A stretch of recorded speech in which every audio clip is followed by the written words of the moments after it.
Hello, everyone, and good morning. I am Jesse. I'm with Orthogonal Research Education Lab, JoPro, and UC San Diego, and looking forward to talking today about navigation for research and innovation.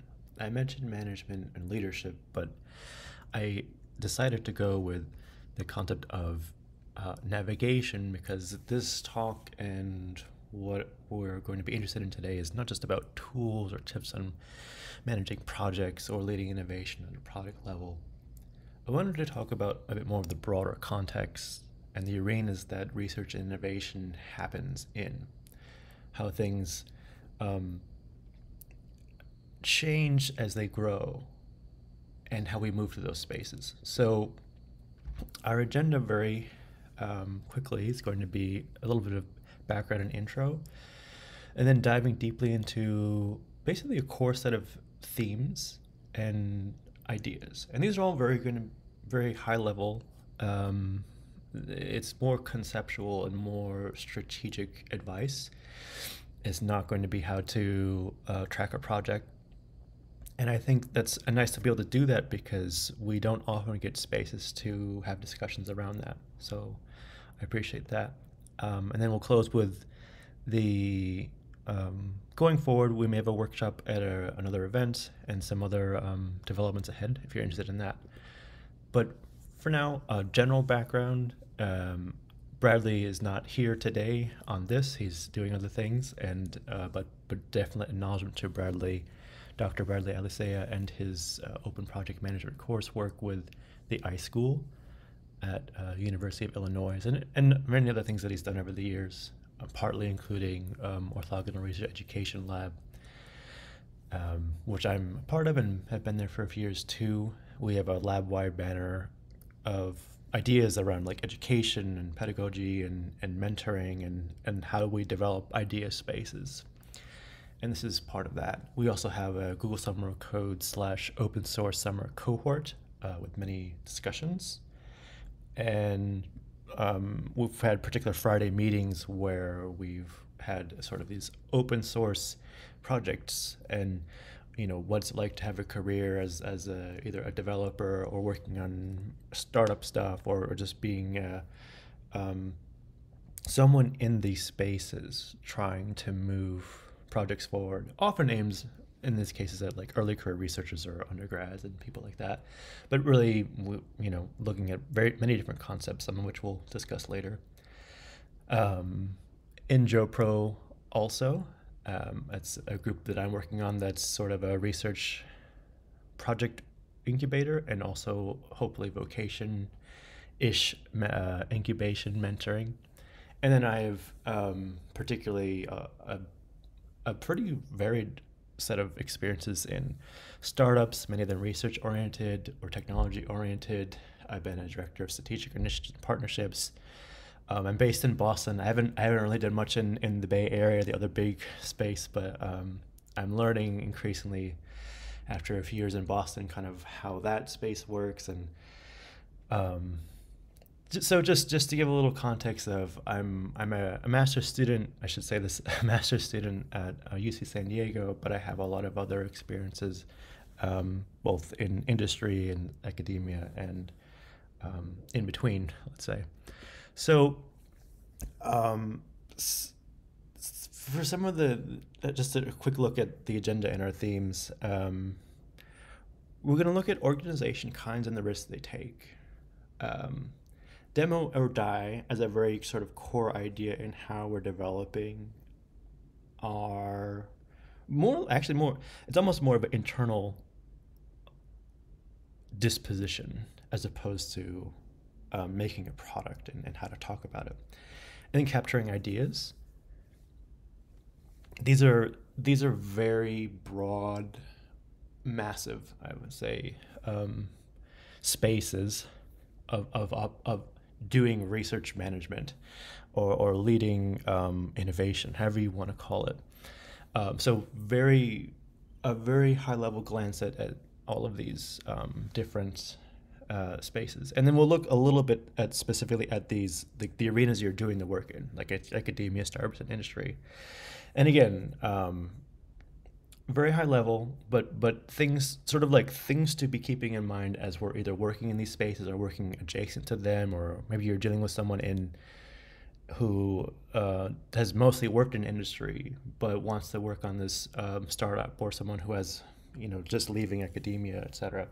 So this is sort of an attempt to put all the cards on the table, and certainly not all the cards, but at least a few bigger ones to discuss. So the first one is organization kinds and the risks taken. I really have been in love with the framework of mountains, monasteries, and metropolis, which I'm completely taking from David Krakauer, who's the president of the Santa Fe Institute. And I think it's such an important thing to keep in mind, like wherever it is you're doing, and what you're leading people through, because depending on where they are, it will affect what you can do. So mountains, monasteries, and metropolis, what does it really mean? Mountains are sort of the, if you will, there's a little bit of an overlay, which I'm kind of giving a nudge to. I think his name was Garfunkel, Michael, the host on this transcript below. I think it's Michael Garfunkel. But he kind of did his allusion to like first person, second person, third person a little bit in a little phenomenological stuff. But mountains, excuse me for my delay, but mountains are an allusion to introspective first person, if you will. It's you and your ideas. You are wrestling with the inspiration or the muse. You're coming up with this thing on your own, and have to kind of deal with the internal working of it, and it's maybe a lonely process and something that you have to do sometimes you have to do some of it by yourself specifically. Monasteries, on the other hand, are these sort of controlled environments where ideas are explored, maybe with a positive community who's aware of what you're doing and sympathetic to your, personal, perhaps unrefined, perhaps not marketable thoughts. So they're offering you a space to talk about your stuff, but they're going to challenge you too. And then Metropolis is sort of the big bad world, the city, the marketplace of ideas, competing views, people who disagree, people who want to destroy your idea, perhaps. So much more conflict, but much more reach in the Metropolis. And it's such a nice framework to think about both like the broad stage of development of an idea, or just the multiple dimensions of interacting with ideas, and both organizations, if you will, perhaps representing these different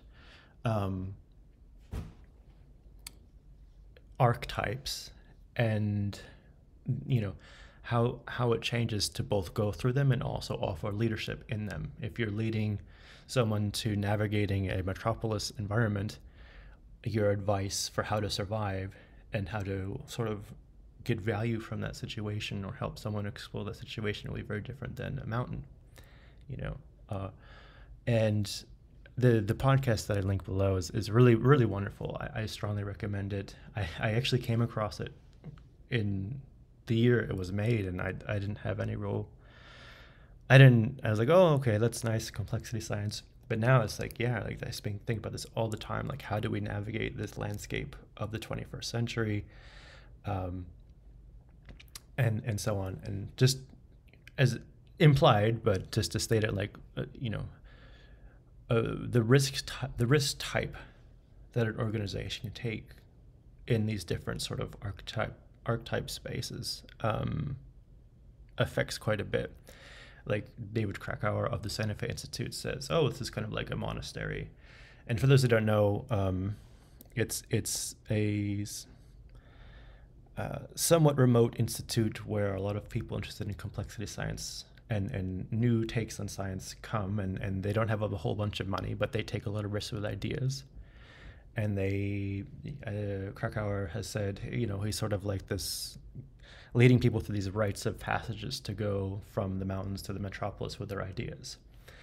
And so, what the role of leadership there is quite interesting, depending on what kind of ideas you're pushing forward and what resources you have. Like sometimes you may be in a situation where you, in a very big money bureaucratic sense, you cannot risk much in terms of the way of ideas. You have to be very limited in your scope of what you can pursue and know that it's going to work, because you have to take a huge investment with the money to do it, to get the data, to get the hardware, to supply the manpower, person power, researchers to do the work.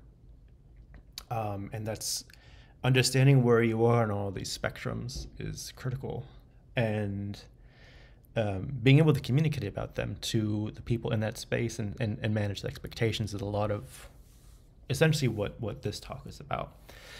And just welcoming conversations about that, and sort of it's sort of an art, essentially a performance art of having a vision and leading people through it, and leading yourself through it.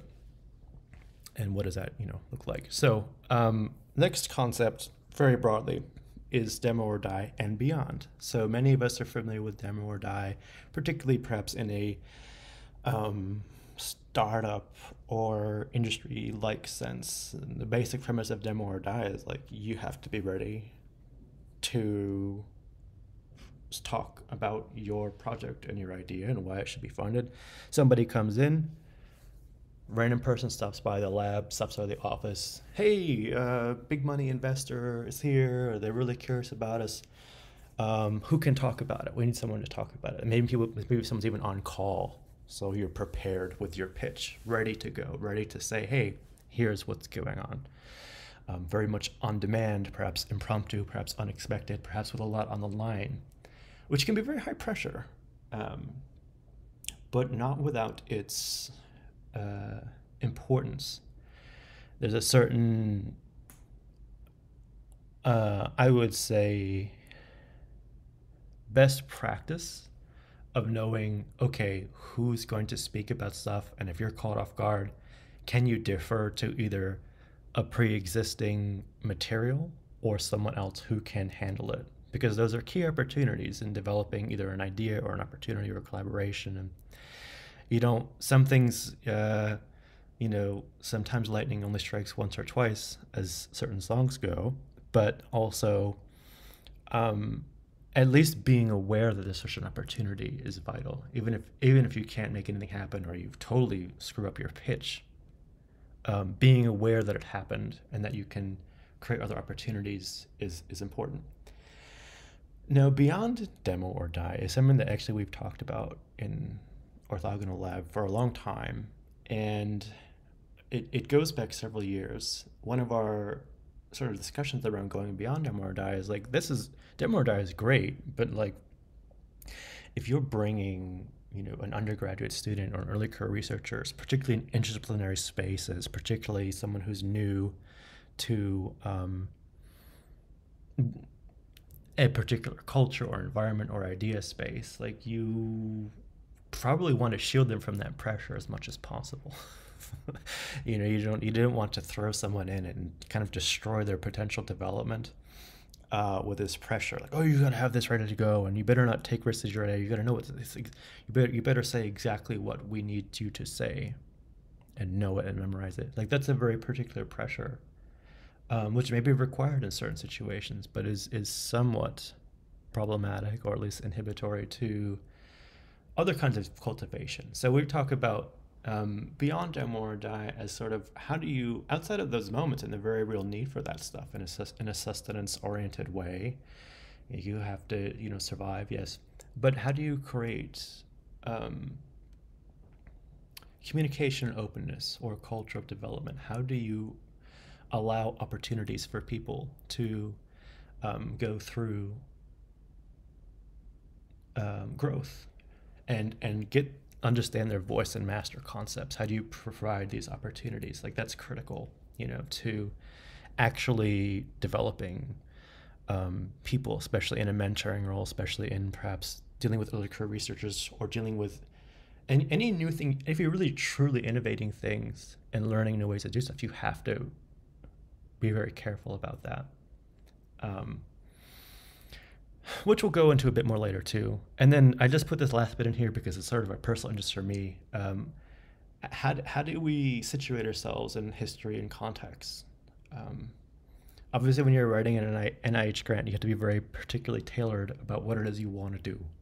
When you're dealing with a heavy bureaucracy and here's the grant, here's what you say, it's very, you're not trying to do that. And that relates a little bit to the previous remark about mountains and monasteries and metropolis. Like your ability to convey a broader perspective of what's going on is dependent on what the situation can afford.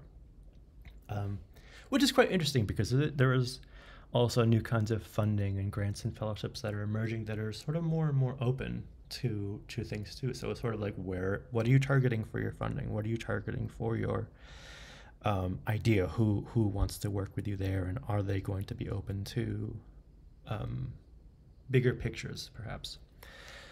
So we'll move on now to capturing and developing ideas. This is a major pitfall, if you will, or just it can be a major part of stress. Like I start with the tool zoo and its elusive quarry. We've had many tools. What's your favorite tool? What's your favorite app? How do we use it? Is it free? Does it have team support? Oh my God, Slack is, changing their policy. All of our messages are lost. Discord is nice, but how do I use it right? And so on and so on. And I find where I'm going with this ultimately is minimizing friction, but a bit about the Twirlybirds and bits of inspiration and insight. What that means is like you have this weird set of tools, maybe even pens and paper for certain people. Digital tools and physical tools of storing or capturing an idea or inspiration, no less building things out. And so Twirlybirds, this old concept of sort of like these, I forget what they're actually called, the specific things, but the seedlings that fall from the trees and kind of hang in the air, very slowly rotating, and then eventually fall to the ground during, I think it's, I don't know if it's more spring or fall, actually. It shows what I know.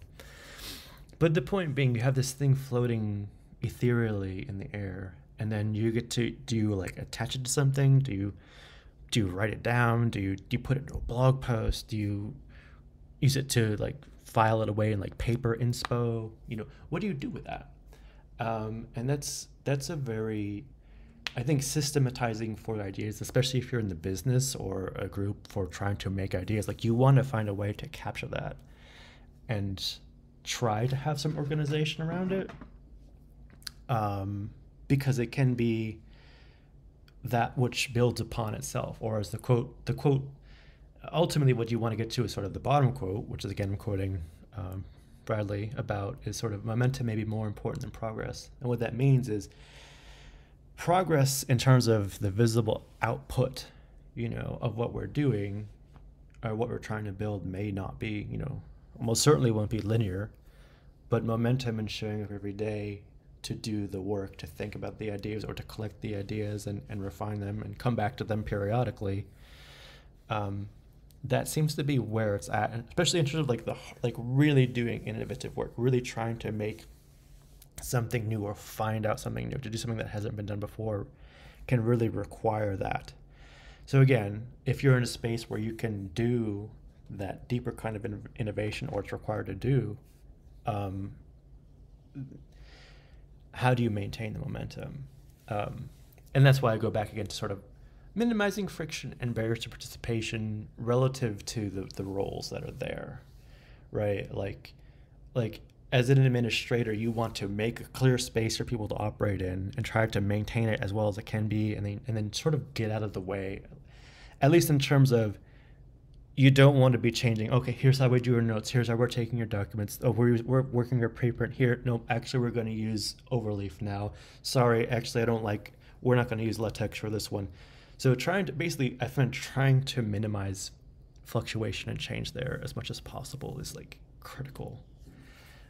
So capture the ideas, play with the ideas, come back to the ideas, build the ideas, keep the momentum, and then try to understand the roles of different people involved, and if they're just passing through, try to make it as simple as possible. You don't want someone with great ideas who could come in as a consultant or a collaborator to be basically put off. And I think this has happened quite often, honestly. You're like, oh, geez, I can't interface with you guys. I had inspiration and opportunity, but then it passes. And it's like, because you don't have a space in order for them to just stop by, do their thing, and go, it's harder. And can lead to some missed opportunities. So I think our role as leading people through these spaces is really trying to be aware of how do we manage tools, how do we manage the barriers to entry, and how do we keep our momentum going forward. And then next, looking at these different arenas, let's briefly look at academia, mentoring, versus or I'm not really sure what to say. Mentoring and its association with bureaucracy and academia, the good and the bad. One of the most profound moments in my life was just my first research experience. Someone was trying to be a mentor to me. I was not even in their department. Shout out to Dr. Yalen Kim. She basically took a big chance on me. I was not in her department at UAlbany a long time ago, and she let me come in, and we just talked on whiteboard about how do we make, what do we do with this data set? And how can we try to come up with an idea that makes this work? And she worked with me to make a preprint and spent this summer hours just really trying to make it great. And we got accepted, and it's this is such a wonderful experience of being invited. I had never been invited to an idea space with someone who was ready to really hold me to high standards and make something happen. And I feel like that's that kind of magic of, even academia or just mentoring is something don't lose sight of that. How do we preserve the best of that in what we're doing, both in the exploration of ideas, but also in some of the more practical things we talked about before about space and everything else, and managing and admin and inviting people, and when to be demo or die or when to be beyond it. The other side of the coin, of course, is the bad. And most of us probably know some form. You can say just political BS, rivalry, whatever you want. But your service and your functioning and your everything is at the service of the department's image. So you better not make anybody look bad, and you better not cross anything up, because if you do, well, we're going to carefully or not gracefully nudge you in the right direction or shut you down because you didn't step in line with the bureaucratic stuff. So it's sort of how do we navigate these two things, I'm not going to have any magic solutions or silver bullets right now, but just being very intentionally aware of that in the academia spaces, and what's the best we can do. I think that's a huge either if you're a professor offering opportunities, if you're someone looking for opportunities, understanding those kind of pressures and understanding over time what is it like when someone invests in you, and what does that look like. I think that's a key thing when in academia, startups, or industry too. So real academic versus real politique.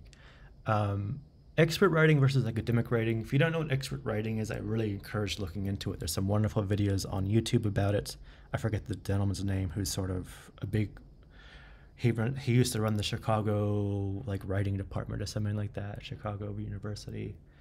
But basically understanding that much training we've done in academia is about writing to people that we're paying to give a care about why we're writing about it. And in the real world or in other spaces, we need to justify why people should care about it. That's sort of a distilled version of it.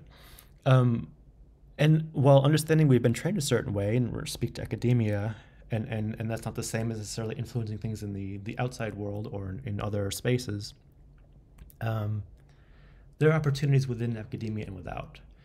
What are they? How do you offer them? What can the institution provide, both mentors and for projects? There's things it can do and things that it can't do. and obviously other things outside of industry, and um, and what are career choices? What support do you have? How do you make the most of academia? Is it about networks over coursework?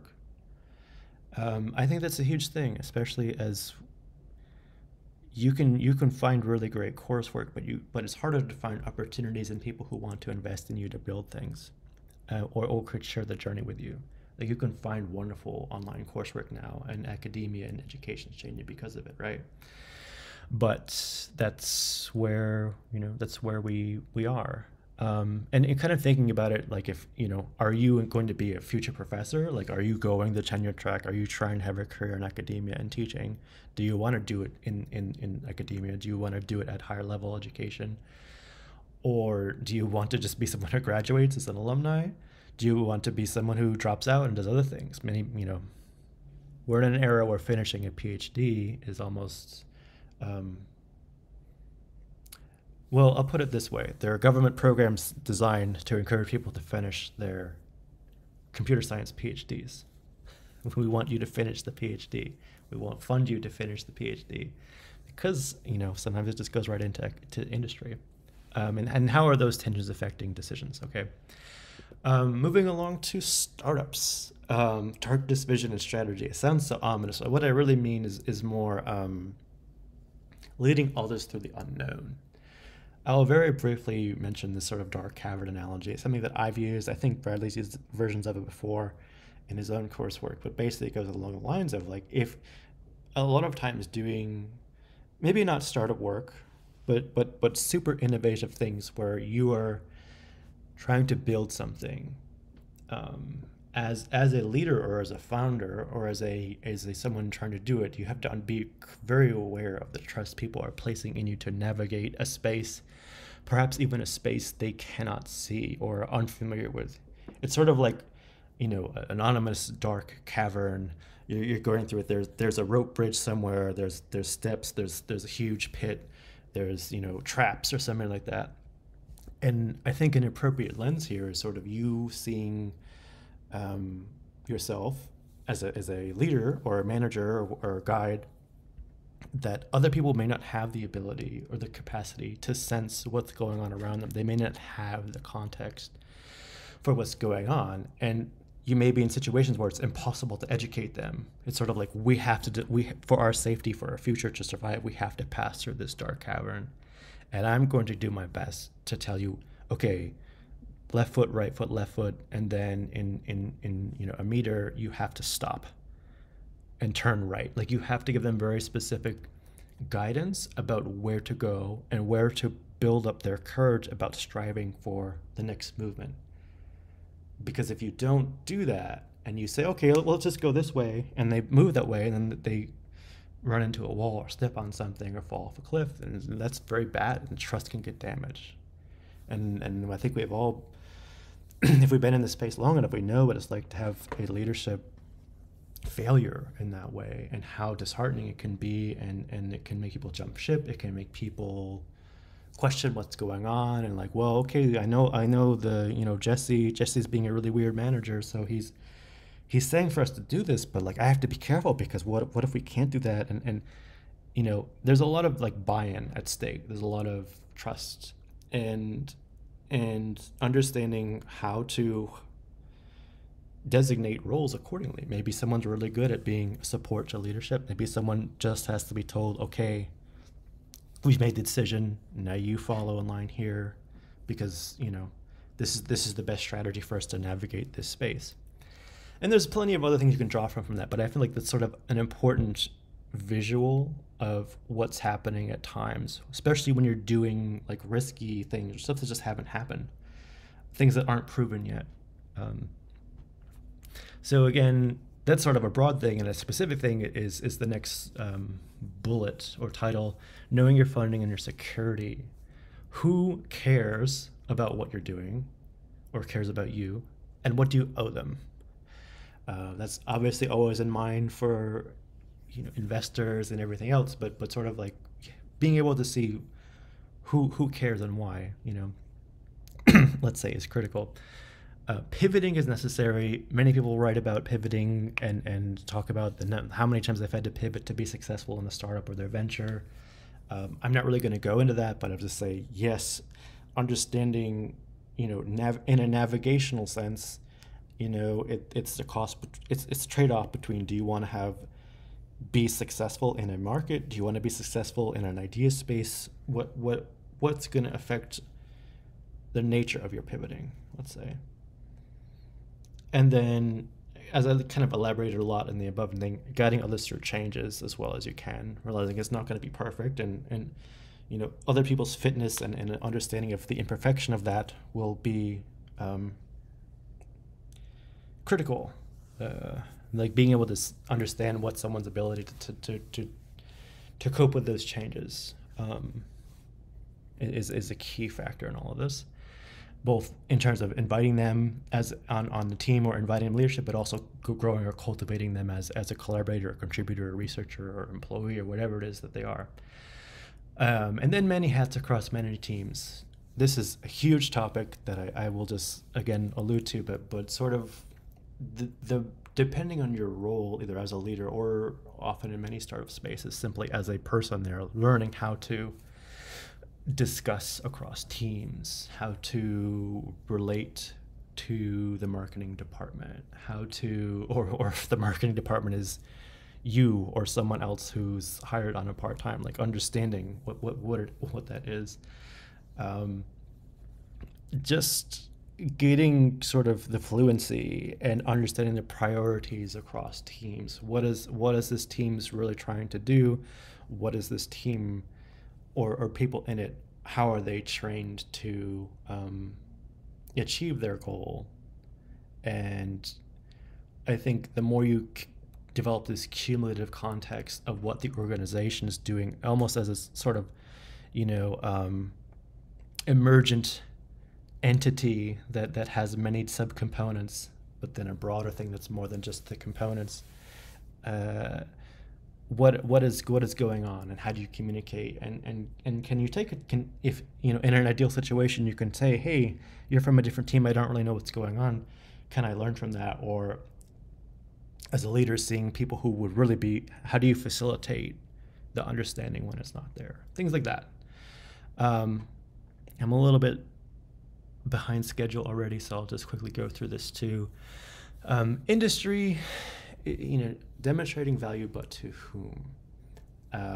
Some core topics here are workplace communications and defense. I say defensive driving, but more that was something when I was getting my license and permit a while ago. I don't know if it's still the same now, but it's sort of, as you're moving through these spaces, understanding how to defend or represent or advocate for yourself. How do you have the receipts, if you will, or just knowing whose justification you're doing something for or by, and being able to say, okay, because this person or my boss or this said this is why I did this, and here's why.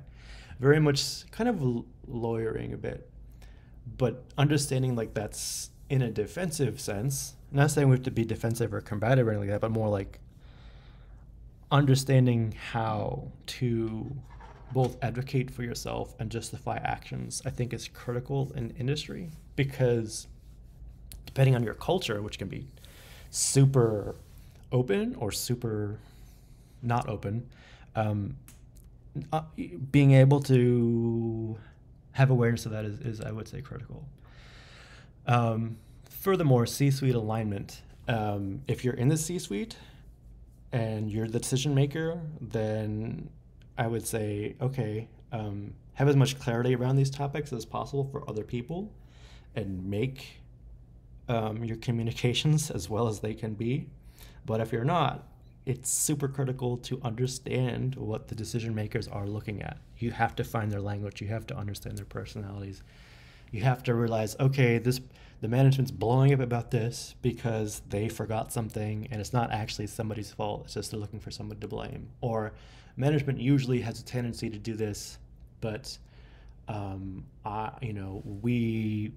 we are heading in the right direction, and we can kind of counterbalance their ways of going about it with this, which they might not be able to realize, but, you know,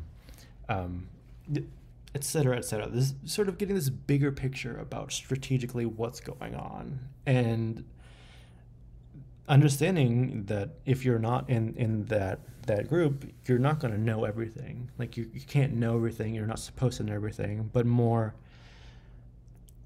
growing in intentionally being aware of what happens and why, and what are the motives at place. I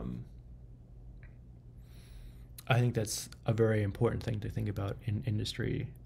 What are your how is your ideas furthering those goals? And then kind of, the learn to earn versus offering and opportunities. Like learn to earn is a classic. Well, you should either be learning or you should be earning. Like you should be getting a lot of great experience, or you should be getting a lot of money, making bank, and so on. Yeah, I think those are valuable ways to look at it too. What are the opportunities where you are, either for your ideas or for your career? Is the situation you're in career oriented? Or as a leader in the space, are you helping people move in the direction they want to go, and can you communicate clearly what they can and can't do in that space? Are you offering them professional development? Is there a budget for it? Is there a space for it? Does the management care about it? Can you advocate or create that otherwise? Those are the kind of things I think about in industry. Like, how do you leverage what industry can do, and what can you do adjacent to it or outside of it, just like all the other different arenas. So wrapping up here, basically, a few final thoughts. This came up literally earlier today before I recorded this in another group meeting. Riding the waves. So much of navigation is, especially in a broader sense or in a communication sense, in a where are things going sense, it's sort of, I think we're all probably familiar with the idea of summers or winters of AI, and even like micro concepts within them, or AI or other fields of study we might be interested in, etc. I went to a conference some years ago. I was like, oh yeah, deep learning will save us, and then deep learning won't save us, and now it's, AI means this, and now it's LLMs they've hit the ceiling, where they're done. It's agential AI, and so on. And earlier this year, I was at an event that was saying, oh, well, LLMs, and everybody was talking about, how to apply LLMs to their clinical AI, and this, and having this bot, and so on and so forth. And it's sort of like, you have to be aware of that stuff, but also some of it's just about setting directions or going into a novel destination. How much of that is what you want to do as a person? How much of that is dependent on the organization you're in? And how much do you want to really try to push that forward with your own ideas, with others' ideas? That's I think in so many terms, it's sort of this, you're riding the wave of the expert communication, and what's popular, and what's going to get funding, what's going to be a patent, what's going to be things people are looking for, what's going to be accepted as a publication, and it's this constant battle between that and what externally is viable and what internally you can produce and help others and build out. So going forward, a few things ahead. We may have an actual workshop that's a little bit more pragmatic, hands-on, at New York Celebration of Women in Computing, which is an event that I've been at for a long time. I'm a co-chair at the event, but I might be submitting that through Orthogonal Research Education Lab, as we've done a lot in this space. So check that out. Check out NICWIC if you want to support that group. It's a wonderful community for New York Celebration of Women in Computing, but basically inclusivity and diversity in computational fields or technical fields, STEM. Wonderful people there. You can join our lab. We have some openings, we have opportunities, we have projects around this, both like at doing some things, both active inference related perhaps. We have cognition futures, we have society, ethics, technology, and we have maybe not a working group, but I'm kind of developing one to talk specifically about this stuff, or like doing research differently, managing through that. And then I'm also making a Substack about this topic, tentatively titled for now, From Here to There, Mentoring a Strategy for Innovators. So again, this was super quick. Actually, it was quite long, but it felt so fast to me because these topics are so in depth, and I look forward to talking more about them in the future. Please reach out to me on Discord or many other platforms. You can just you can find me on the internet. Yeah, but it was great to talk and stay in touch, and we're happy to answer any questions after this. Thank you, and have a good one.